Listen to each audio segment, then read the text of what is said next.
Hi guys, কেমন আছেন সবাই? আশা করি ভালো আছেন। আমাদের রিসেন্ট যে একটা ভিডিও আমরা করছি সেটা হচ্ছে যে বাংলাদেশে যে ইউরোপিয়ান অ্যাম্বাসিগুলো আছে তার একটা লেটেস্ট আপডেট 2025 সালের মার্চ পর্যন্ত যে আপডেটটা ছিল। তো এর ভিতরে আমাদের প্রায় 200-র উপরে বিভিন্ন ধরনের কমেন্টস আসছে। সো আমরা চিন্তা করছি যে সেই কমেন্টসগুলো দিয়ে যদি একটা ভিডিও তৈরি করি হয়তো বা আপনাদের অনেক কোশ্চেন্সের উত্তর আপনারা পাবেন। সো আজকে আমরা যে ভিডিওটা করবো এটা টোটালটাই হচ্ছে যে আসলে কমেন্ট ডিবাঙ্কিংয়ের। সো আশা করি আপনারা আমাদের সাথে থাকবেন এবং এটা শেষ পর্যন্ত আপনারা সুন্দর করে দেখবেন।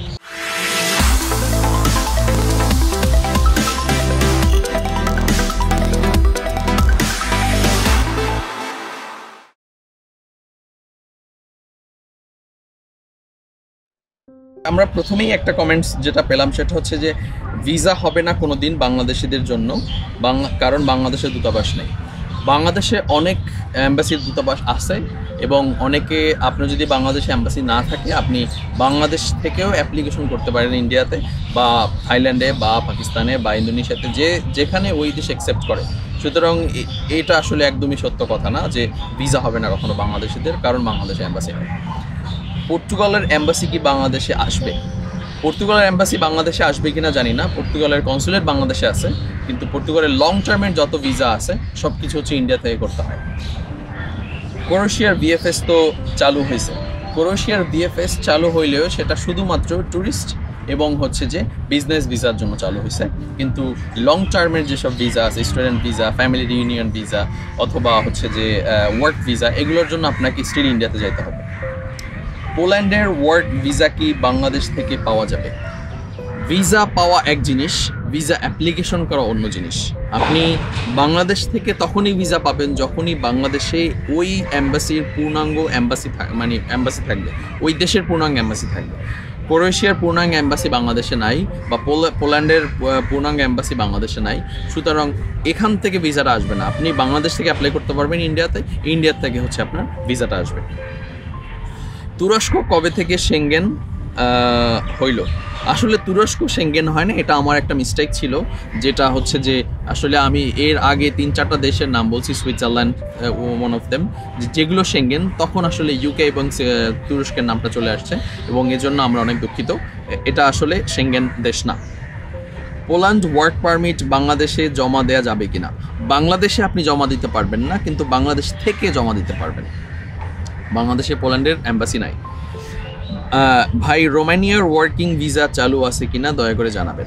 রোমানিয়ার ওয়ার্কিং ভিসা ডেফিনেটলি চালু আছে, কিন্তু সমস্যা হচ্ছে যে সেটা আপনাকে দিবে কিনা, মানে বাংলাদেশি নাগরিকদেরকে দিবে কিনা, সেটা হচ্ছে ব্যাপার।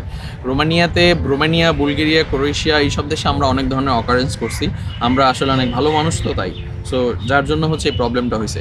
ক্রোয়েশিয়া তো টোটালি ভিসা দেয় বন্ধ করে দিয়েছে বাংলাদেশিদের জন্য। রোমানিয়া অ্যাম্বাসি আছে কিনা বলতে পারেন। রোমানিয়ান অ্যাম্বাসি বাংলাদেশে ছিল, সেটা এখন আর নাই, তবে শোনা যাচ্ছে যে রোমানিয়ান অ্যাম্বাসি আবার ফেরত আসবে, সো আমাদেরকে আরও ওয়েট করতে হবে। পর্তুগালে ফ্যামিলি ভিসা অ্যাপ্লাই করার জন্য একটা নাম্বার দেন। আসলে ফ্যামিলি ভিসা আপনি আমাদের মাধ্যমে অ্যাপ্লাই করতে পারবেন না, যে আপনাকে একটা নাম্বার দিলেই সলিউশন আছে। পর্তুগালের জন্য ফ্যামিলি ভিসা অ্যাপ্লাই করতে হবে ইন্ডিয়া থেকে, তার আগে আপনাকে ফ্যামিলি ভিসার জন্য পারমিশন নিয়ে আসতে হবে পর্তুগাল থেকে। সুতরাং পর্তুগালেই আপনি একটা লয়ার ধরবেন, তারপরে আপনি সেটা নিয়ে ইন্ডিয়াতে চলে আসবেন, তখন আপনার হয়ে যাবে।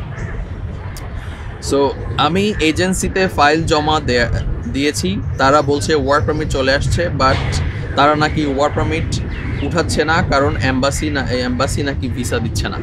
এটা ভুল কথা। ওয়ার্ক পারমিট কখনো উঠানোর সিস্টেম নাই। ওয়ার্ক পারমিট সিম্পলি এভাবে হয়, সেটা হচ্ছে যে ওয়ার্ক পারমিট হয় এবং সেটা আপনার ইমেলে চলে আসে, আপনাকে উঠাইতে হয় না ওয়ার্ক পারমিট। সুতরাং তথ্যটা ভুল।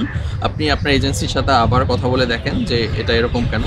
আর অ্যাম্বাসি ভিসা দিচ্ছে না সেজন্য আপনি ওয়ার্ক পারমিট তুলবেন না, ওয়ার্ক পারমিট তুললে অ্যাম্বাসি ভিসা দিবে বা পরবর্তীতে হবে, এটা সত্য না। ওয়ার্ক পারমিটের একটা নির্দিষ্ট মেয়াদ থাকে এবং মেয়াদের পরে ওটার চলে যায়, আপনি তখন উঠাইলেও কোনো কাজ হবে না। ইতালির অ্যাম্বাসি কোথায় পেলেন? ভিএফএস আছে। ইতালিয়ান অ্যাম্বাসি আছে ভাই গুলশানে, আপনি একটু সুন্দর করে ভালো করে গুগলে চেক করে দেখেন, ইতালিয়ান অ্যাম্বাসি আছে। ভাইয়া, এস্তোনিয়া স্টুডেন্ট ভিসা কি দুবাই বা সিঙ্গাপুর থেকে পাওয়া যাবে? ডেফিনেটলি পাওয়া যাবে, যদি আপনার ওই দেশের রেসিডেন্স থাকে, তখন আপনি লং টার্ম ভিসার জন্য ওই দেশ থেকে অ্যাপ্লাই করতে পারবেন। বসনিয়ান এম্বাসি কি বাংলাদেশে আসবে? আমি জানি না বসনিয়ান এম্বাসি আসবে কি না। বসনিয়ান একটা মিশন ছিল, ওটার কনসুলেটও তেমন একটা অ্যাক্টিভ না বাংলাদেশে, সুতরাং এর এম্বাসির সামনে না আসার সম্ভাবনাটা বা আসার সম্ভাবনা কতটুকু সেটা আমি জানি না। রোমানিয়ান কনসুলেট টিম কি বাংলাদেশে আছে কি ওয়ার্ক পারমিট বা ভিসা দেওয়ার জন্য? এম্বাসি ডেট এপ্রিল মাসের 7, কিন্তু ইন্ডিয়া ভিসা দিচ্ছে না, এখন কি করবি একটু জানাবেন। যদি আপনার ওয়ার্ক পারমিট থাকে কিন্তু আপনার হচ্ছে যে এম্বাসি ভিসা দিচ্ছে না, যেহেতু ইন্ডিয়ার সাথে বাংলাদেশের একটা প্রবলেম চলতেছে, সেক্ষেত্রে আপনি যেটা করতে পারেন, ভিসা থিঙ্ক বা স্টিকার ভিসা নামে দুইটা কোম্পানি আছে বাংলাদেশে, এরা হচ্ছে ভিএসি, ভিসা অ্যাপ্লিকেশন সেন্টার। সেখানে গিয়ে আপনি ওদের সেবাটা নিতে পারেন। সেটা হচ্ছে যে আপনার একটা কি বলে পাওয়ার অফ অ্যাটর্নি ওরা নেবে বাংলাদেশ থেকে, সেটা আপনার ওরা ইন্ডিয়াতে বসে সেই কাজটা আপনার হয়ে তারা কাজটা করে দিবে। তখন আপনার হবে যে আপনাকে যাওয়ার জন্য যে প্রবলেমটা সেটা আর ফেস করতে হবে না। বাংলাদেশ থেকে কি বুলগেরিয়ার সি টাইপ ভিসা জমা দেওয়া যায় কিনা? বাংলাদেশ থেকে বুলগেরিয়ার যে কোনো টাইপের ভিসার জমা দেওয়া যাবে, কিন্তু হচ্ছে বাংলাদেশে বুলগেরিয়ান এম্বাসি নাই, আপনাকে ইন্ডিয়াতে কাজটা করতে হবে। লিথুয়েনিয়া বা লাতভিয়ার স্টুডেন্ট ভিসা দুবাই থেকে পাওয়া যাবে কিনা? অবশ্যই পাওয়া যাবে যদি আপনার সে দেশের রেজিডেন্স থাকে। আসসালামু আলাইকুম, কেমন আছেন ভাই? বুলগেরিয়া ভিসা সম্পর্কে বাংলাদেশ থেকে সম্পূর্ণ কাজ করা যাবে কিনা? ওয়ালাইকুম আসসালাম।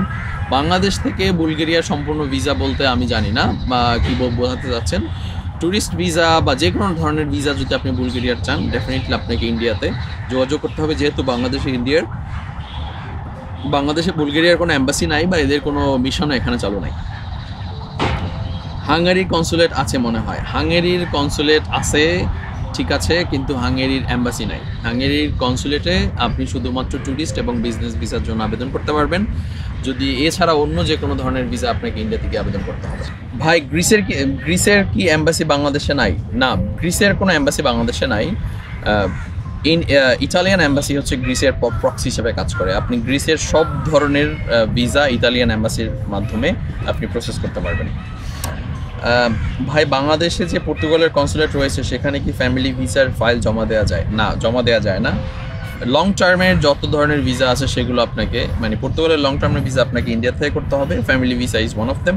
শর্ট টার্মের ভিসাগুলো আপনি হচ্ছে শুধুমাত্র ফ্রেঞ্চ অ্যাম্বাসি হচ্ছে আপনার পর্তুগাল অ্যাম্বাসির প্রক্সি হিসেবে কাজ করে, আপনি সেখানে করতে পারবেন।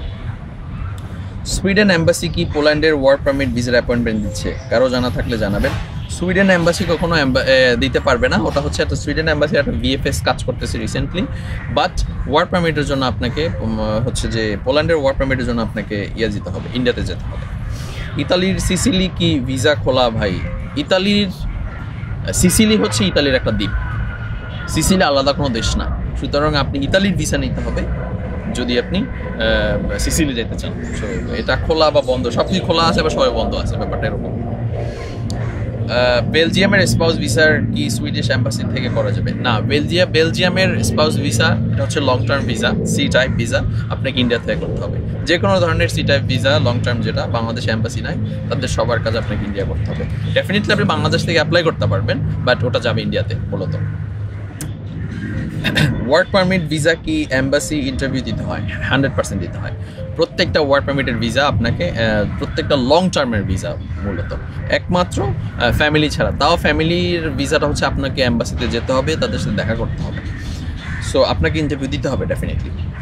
সো আমাদের লাস্ট কমেন্টস সেটা হচ্ছে যে জানতে চাচ্ছিলাম সুইডেন এম্বাসি থেকে যে সমস্ত দেশগুলো আবেদন করা যায় ওই সকল দেশের ওয়ার্ক পারমিট ভিসা আবেদন করা যায় কিনা, নাকি শুধুমাত্র ভিজিট ভিসা আবেদন করা যায়?